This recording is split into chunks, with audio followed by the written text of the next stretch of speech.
So today I'm going to be sharing with you how to do academic readings for master's study.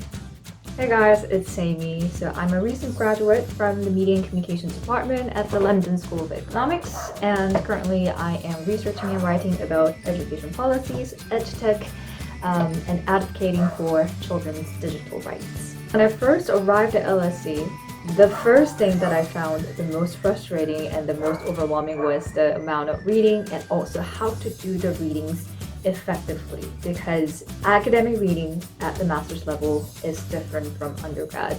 You have to do a very selective, purposeful, and active reading. That means that the approach that you're going to take is going to be different. So first of all, I'm going to break down this video into 4 different sections. First, introducing different types of reading. Second, setting the reading goals. Thirdly, taking notes. And lastly, collaborating with others. So first, let's talk about different types of reading. There are so many different approaches to reading, but I think generally in academic setting, you can divide it into 2 different kinds: exploratory reading and dedicated reading. So exploratory reading means you are getting familiarized with the text and structure of the text, discern the approach of the author, analyze the author's conclusion, and lastly, tease out the arguments that the author is making. So this type of exploratory reading will be helpful in terms of knowing the general, bigger background knowledge of the text, and also familiarizing yourself with structures of academic journals or academic reading materials. Does it have an introduction, abstract, conclusion? What kinds of subheadings does it have?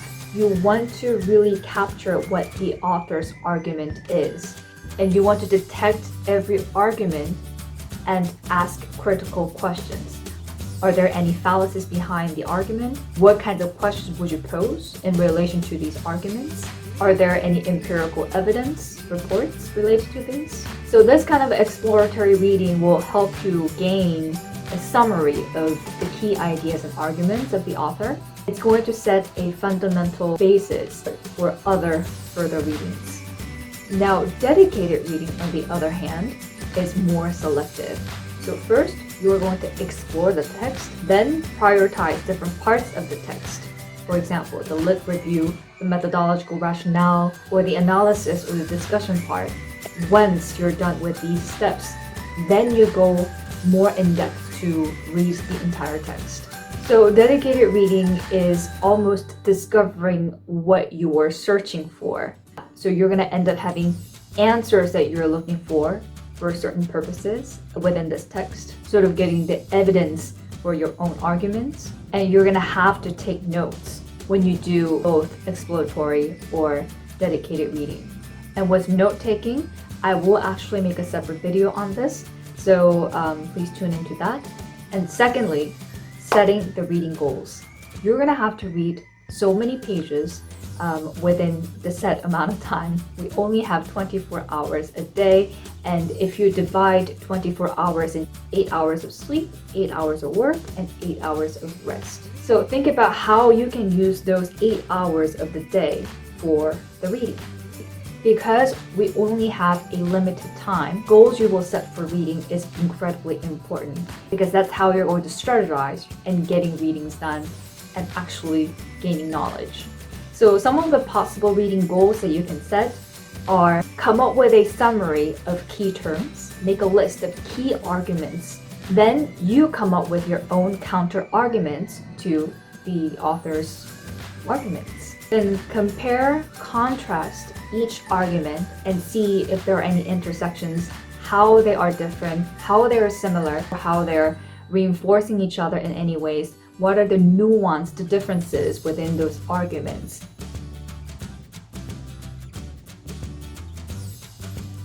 And remember, academic reading at the master's level, you're not meant to read everything. You have to be selective with what you read. So for me, this was really hard because in the beginning, I didn't know how to judge what is important, what is not. So in the beginning, it needs some practice. But I can assure you, once you familiarize with different texts for a little bit, you will get the hang of it. And remember, academic reading needs a strategy. It needs to be purposeful, selective, active, and it must accompany critical thinking. And number 4, collaborate with others when you're done with readings. In my year, because of the pandemic national lockdown, we still were heavily relying on online interactions. Forming study groups was really rough, but I highly encourage you to find someone, at least one person, to do study sessions or maybe reading sessions together. And don't put your ego out there. Gosh, I met several people who are just so snobbish, who thought that they were so better than others. And even when the professors encourage everybody to form a study group, they sort of had these cynical responses to, why do I need a study group? I don't need that, you know?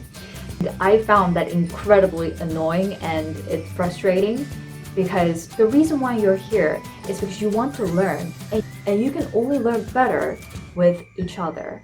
So if you ever feel like your ego comes up, put that down, and you're here to learn, and you can do that first by helping each other. And not only help, you share ideas and you go through the struggle together.